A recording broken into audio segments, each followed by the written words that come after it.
But once you have data inside of the system, um, here, I'll start from like the contacts. So you see after they're uploaded. Basically, so once you have all the context uploaded, you'll see that you tagged them with certain things like, um, low equity lead. You'll tag it also with maybe low equity in a specific state, maybe, and also, agent and maybe whatever county they're in as well. Again, we'll go over how to do that during the process. But when you do upload a list, you have the ability of throwing them into an automation directly, and that's what we choose to do. Once you throw it into an automation, it'll automatically populate into the new properties. Okay, and you can see there's already a bunch of properties in here. This is Brandon's. He's already full-fledged going with it. So when you have a new property, well, of course, it's going to be already populated with those fields, right? That we just mentioned that we're going to map.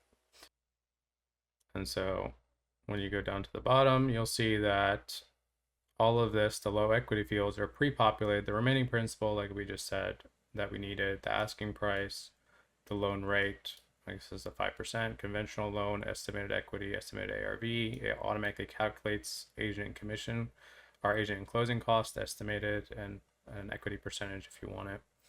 But then it automatically calculates cash to seller as well as additional cash to seller that still meets the low entry fee, if that makes sense. So if you're paying $15,000 cash to the seller and the ARV is 489,000, it's still reasonable, right? The deal still makes sense, including paying for closing costs and so forth. So, anyways, that populates. But when you go back to your opportunities, you have the ability of taking a property, and of course, it's recommended to call in process. At least say, "Hey, I'm about to send you an offer." Like, at least say something. That'll help with your reply rates. People replying to you, positive or negative, it doesn't matter. But typically we want to process and see maybe more information about the property. Maybe there's more renovation that we didn't know about, so forth. And we can always put that in there. You have the ability of putting all the property fields in here as well. So condition, all the 4 pillars pretty much, timeline, asking price, ARV, so forth. As well as what you plan on displaying it for. But we don't want to evaluate deals that we don't know we have interest. There's no point of doing that in the beginning.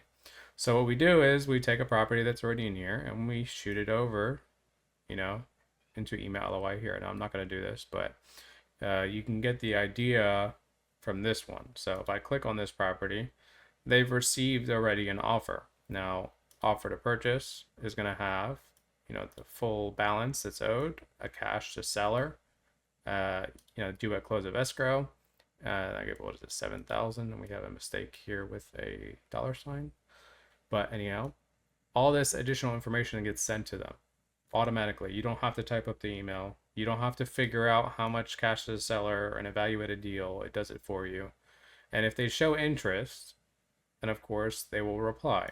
And if they don't reply, they get followed up 4 times.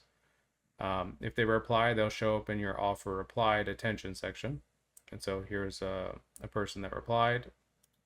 Is it positive or negative? Who knows, right? They replied an email here multiple times. Looks like I spoke with the client sharing my offer, blah, blah, blah. A monthly payment, PITI. So they're having engagement on this deal, right? So we'll let that go since they're working on that deal. But again, same idea. If they reject the offer, well, we just throw it into offer rejected, right? If they've already received the next best cash to the seller, then we might need to reevaluate the deal manually. If they haven't received the discount or the additional cash to seller, it'll automatically get that discount, and then it'll continue the follow-up sequence. Again, if they don't respond, they'll show up here in the no response, and it's your job to call, text, email, WhatsApp, Facebook. I don't care. Pigeon, carrier pigeon. Do what you need to do to get a hold of them. In the 4th follow-up email, and I know it doesn't show up here, but they have the ability of booking a Zoom call, right? And if they book that Zoom call with you, really just more to get a face-to-face, because you tried email, you tried calling them, and you still couldn't. Maybe they'll like Zoom better. Who knows? You can change it to whatever other format you want as well.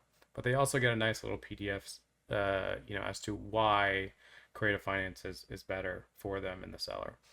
So that's basically the process. I'm sure I probably did a better demo on the presentation, but if you have any questions, I can answer them.